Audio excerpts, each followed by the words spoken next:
नमस्कार, cooking with निशिगंधामध्ये तुम्हा सर्वांचं खूप खूप स्वागत आहे. आज बनवला आहे आषाढ स्पेशल गुळाच्या पिठापासून खुसखुशीत अशा कापण्या.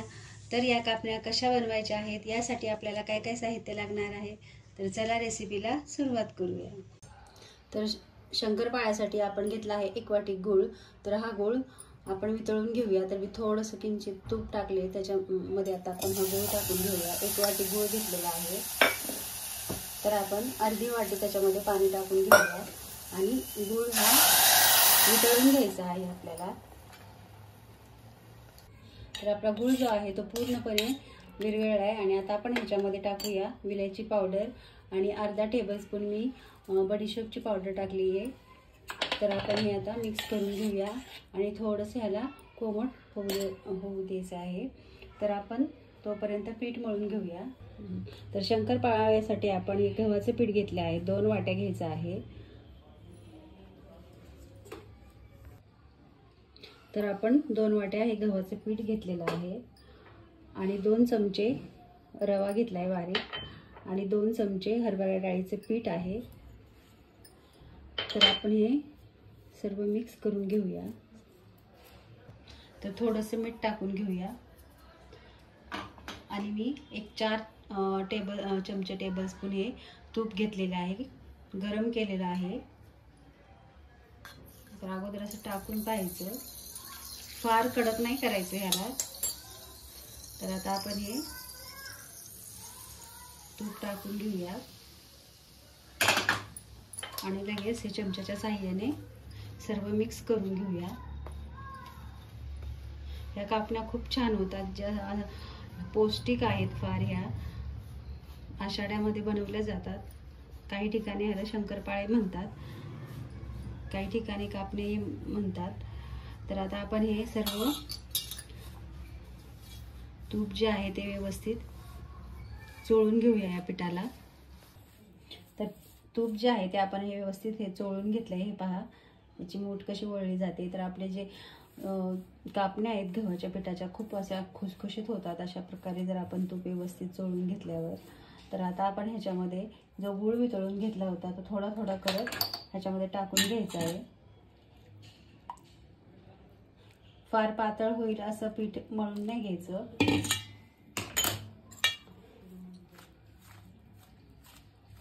तर पातळ वाटत असेल तर आणखीन तुम्ही ह्याच्यामध्ये गव्हाचं पीठ वापरू शकता. तर मला आणखीन थोडंसं पीठ लागेल तर मी घेणार आहे आणखीन. ते या प्रकारे आपण हे पीठ मळून घेतलं आहे. हे पहा, या प्रकारे असं घट्ट मळून घ्यायचं आहे, फार पातळ असं नाही बनवायचं. तर आता आपण हे कापण्या करायला घेऊया. तर आता आपण एक पोळी लाटून घेऊया. फार ह्याला पातळ नाही लाटायचं, मीडियम साईजचं आपल्याला लाटून घ्यायचं आहे. तर आपण ही जी पोळी लाटून घेतली आहे, तर आपण ह्या साईडच्या ज्या कडा आहेत त्या अशा कट करून घेऊया.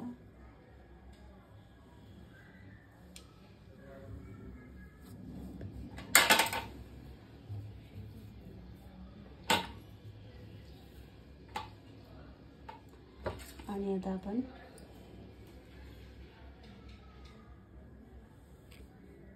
त्याला शेप देऊन घेऊया.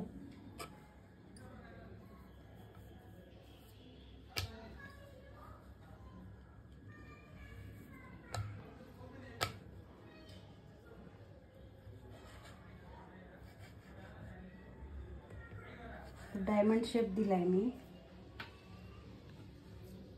हे पहा असे.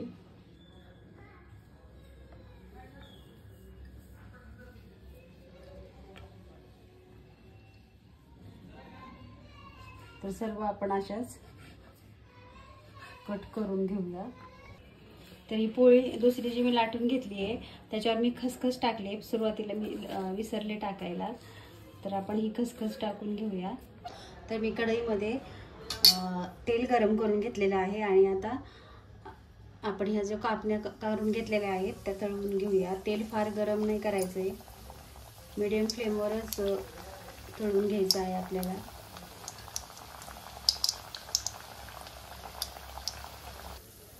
तर या पद्धतीने पहा छानपैकी असे तळले गेलेले आहेत. तर याच प्रकारे आपण हे तळून घ्यायचे आहेत. झाल्या आहेत रेडी आपल्या गुळाच्या पिठापासून कापण्या. तर तुम्हाला हा व्हिडिओ कसा वाटला नक्की सांगा, नक्की ट्राय करा. तर भेटूया अशाच नवीन रेसिपीसह. तोपर्यंत बाय बाय.